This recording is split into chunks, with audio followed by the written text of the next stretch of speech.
तीन तरह का जल शिव को समर्पित होता है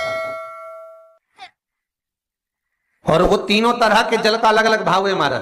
पहला जल सादा, घर से पानी लेकर गए, जल लेकर गए, शंकर को चढ़ाया, वो हमने घर का अपना एड्रेस बता दिया, भगवान शिव को जल चढ़ाकर अपने आनंद के लिए शंकर से कुछ प्राप्त कर लिया। दूसरा जल, जल के कलश में थोड़ा सा इत्र डालकर शंकर को जब समर्पित करते हैं तो महाराज घर में अगर कोई व्यक्ति बहुत रोगीला है, बहुत रोगीला, एक शिव महापुराण में, स्कंद पुराण में, नर्मदा पुराण में, भविष्य पुराण में, अग्नि पुराण में, नारद पुराण में, बरहा पुराण में, वामन पुराण में जितनी चीजें लिखी गई है एक एक प्रैक्टिकल कर कर देखो तो शिव महापुराण, स्कंद पुराण का ये भाव याद करिए कि एक लोटे पानी में इत्र मिलाकर, जल में इत्र मिलाकर, बहुत रोगीला व्यक्ति, बहुत बीमार व्यक्ति है, एक लोटा पानी उसका हाथ का स्पर्श कराकर शंकर को चढ़ाना प्रारंभ कर दीजिए। महाराज केवल 5 या 7 दिन चढ़ाओ और वो 7 दिन के बाद में उस बीमार व्यक्ति का क्रम देखिए कि उसमें कितना आराम लगा है। औषधि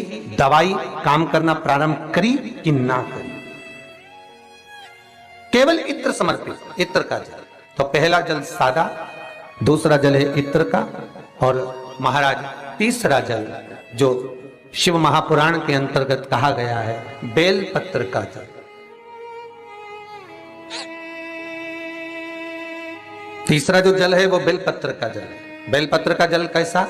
तो महाराज शिव महापुराण की कथा कहती है कि जल के पात्र में एक बेलपत्र अंदर डालकर उस जल के पात्र को ले जाकर शिव को समर्पित करना, अर्थात अपनी मन की कामना भगवान शंकर से कह देना, केवल बेलपत्र के माध्यम। बोलना नहीं है हमको, कुछ हमें कुछ कहना नहीं है। 3 तरह का जल का जो व्याख्यान वर्णन किया गया, एक सादा जल जो भगवान को कहा, आपने अपना एड्रेस बता दिया, आपने अपने मन का भाव बता दिया। इत्र का जो जल चढ़ाया गया वो केवल रोग मुक्ति के लिए चढ़ाया गया। और तीसरा बेलपत्र, अगर उस जल में एक बेलपत्र भी पड़ी हुई है और वो बेलपत्र पड़ा हुआ जल आप जिस भाव से चढ़ा रहे हो, जिस कामना से चढ़ा रहे हो, शंकर वो कामना आपकी पूर्ण कर। इस वीडियो को लाइक करें, हमारे चैनल को सब्सक्राइब कर बेल आइकन जरूर प्रेस करें।